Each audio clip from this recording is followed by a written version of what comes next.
मी सुशिला नेमाने माझ्या युट्यूब चॅनलमध्ये तुमचं सर्वांचं स्वागत आहे. आज मी बऱ्याच दिवसांनी गावी आलेली आहे आणि आता बऱ्याच दिवस व्हिडिओ पण केल्या नव्हत्या.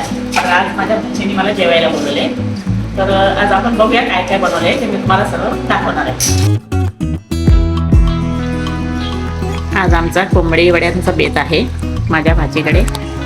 तर आज बघा मस्तपैकी तिने एवढं आता वड्यांचं पीठ भिजवलेलं आहे. हे रेडीमेड आहे तर कसं केलंस?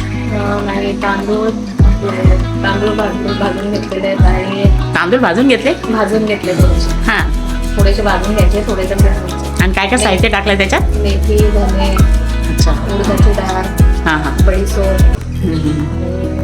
नंतर मग ते सगळं मिक्स केल्यानंतर हां थोडासा रवा, पाणी हां आणि गुळामध्ये आणि कांद्यामध्ये मिक्स करायचं. कांदा टाकला की स्वाद चांगला येतो आणि फ्रेश कोथिंबीर असेल तर स्मेल पण चांगली होते. अच्छा, आणि थोडीशी उकड काढली ना तर वडा नरम येतो.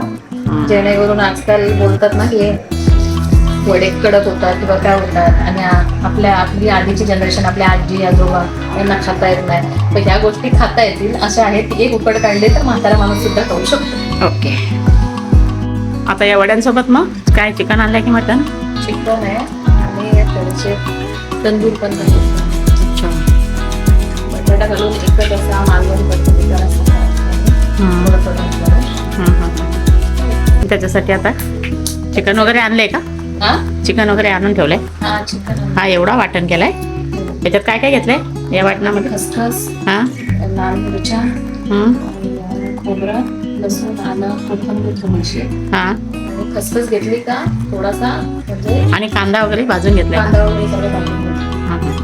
आता हा एवढा वाटण या चिकनसाठीच आहे का बनवून ठेवलायस एक्स्ट्रा? चिकनसाठी जसं पाहिजे तसं, आपल्याला जसं पातळ पाहिजे असेल तर कमी टाकायचं रस्सा, जाड वगैरे पाहिजे असेल तर जास्त टाकायचं. ठीक. हे बघा आपण खूप चिकन एवढा मोठा टोप भरून बनवलेला.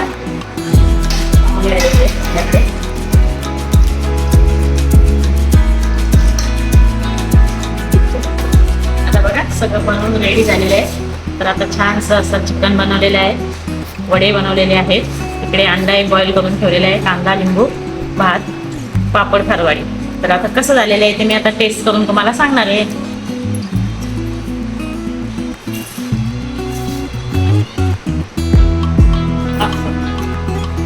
छान असा झणझणीत झालेला आहे चिकन. गावठी चिकन आहे, छान झालेलं आहे. आता त्याच्यावर मी लिंबू फिरून खाणार.